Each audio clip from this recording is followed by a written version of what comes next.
اعوذ باللہ من الشیطان الرجیم بسم اللہ الرحمن الرحیم. میرے نویں جماعت کے طلباء و طالبات السلام علیکم. آج ہم آپ کی درسی کتاب میں ایک سبق مرزا اسداللہ خان غالب یعنی اس کے جو خطوط ہیں انہی کے بارے میں ہم پڑھیں گے آج. مرزا اسداللہ خان غالب یعنی خطوط بنائے میر مہدی مجروح منشی ہرگوپال تپتا. آج ہم اس کے جو سوالات ہیں انہی کو پڑھنے کی کوشش کریں گے، سمجھنے کی کوشش کریں گے.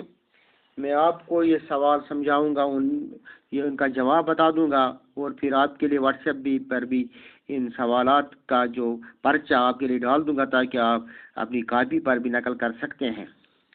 کیا ہم نے غالب کے خطوط کے متعلق پڑھا ہے؟ آج ہم غالب کی اس کا ایک سوال ہے، غالب کی خطوط نگاری پر 5 جملے لکھیے. یہ آپ نے پڑھا ہے، غالب کی خطوط نگاری پر 5 جملے لکھیے. ایک ہے غالب کی خطوط نگاری منفرد اور نرالی ہے. آپ کو پتہ ہے غالب کی جو خطوط نگاری ہے وہ منفرد اور نرالی ہے. اس نے اردو ادب میں ایک نیا طرز تحریر ایجاد کیا. غالب نے اردو ادب میں خط لکھنے کا ایک نیا طریقہ ایجاد کیا. غالب کے خطوط میں بول چال کی جو زبان تھی وہ بالکل سہل تھی، آسان تھی. ان میں پرانے زمانے کا طریقہ ترک کیا تھا. اپنے خطوط میں غالب نے پرانے زمانے کا جو طریقہ تھا وہ ترک کر دیا تھا.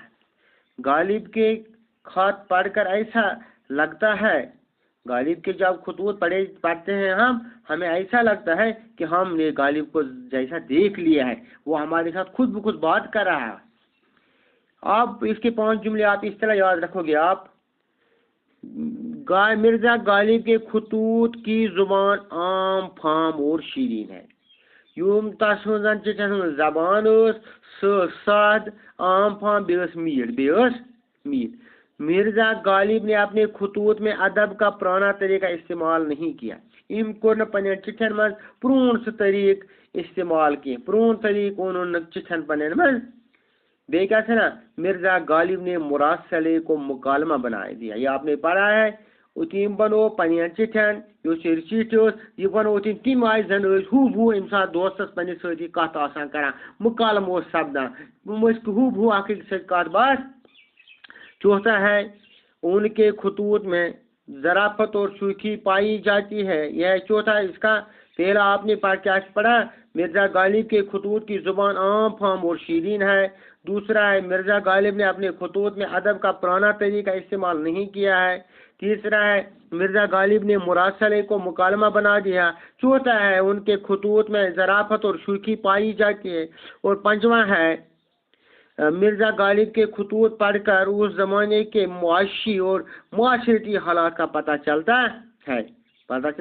مرزا غالب کے خطوط عام بول چال کی زبان میں لکھے گئے. یہ آپ کو پتہ ہی ہے. یہ آپ کو یہ ہے پہلا سوال. یہ ہے پہلا سوال.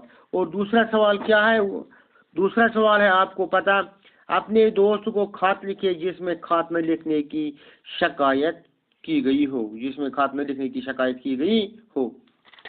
دوست لکھن چیٹ گبریو تس یہ شکایت کریں ژٕ سوزت مے چیٹ کی. مثال ون بہ ات پہ تھا انداز طریقہ کرو تھی تھوڑا یہ ترا بہ تہ لکھت تہ. مثال تھی لکھو کروسن 5/29 یا کیا کہتے ہیں اس کو مئی 2021. میرے پیارے دوست، میں خیریت سے ہوں. امید کرتا ہوں آپ بھی خیریت سے ہوں گے.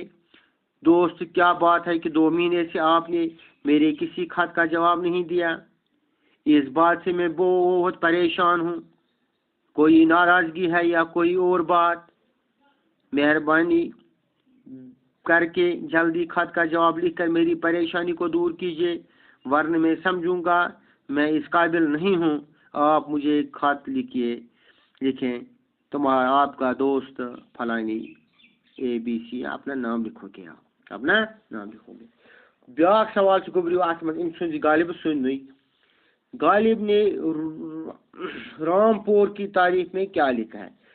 پنی چٹھ میں کیا لکھا کہ میں جائے رامپور کی تعریف کرے تھی تم لوگ غالب نے رامپور کی تعریف میں لکھا ہے کہ رامپور دارالسرور ہے، بہت ہی خوبصورت جگہ ہے، یہاں کا حیات بخش پانی میٹھا ہے، یعنی یہاں کا پانی بہت میٹھا ہے جس کے پینے سے زندگی دراز ہوتی ہے، زندگی بڑھ جاتی ہے، لوگ بڑے ہی مہمان نواز ہیں اور علم دوست ہیں یہ دیکھا غالباً رامپور کی تعریف مز یہ ترامو تہ بہ ات واٹس ایپس پہ تاکہ تھی ہوں سوالن ہند جواب لکھ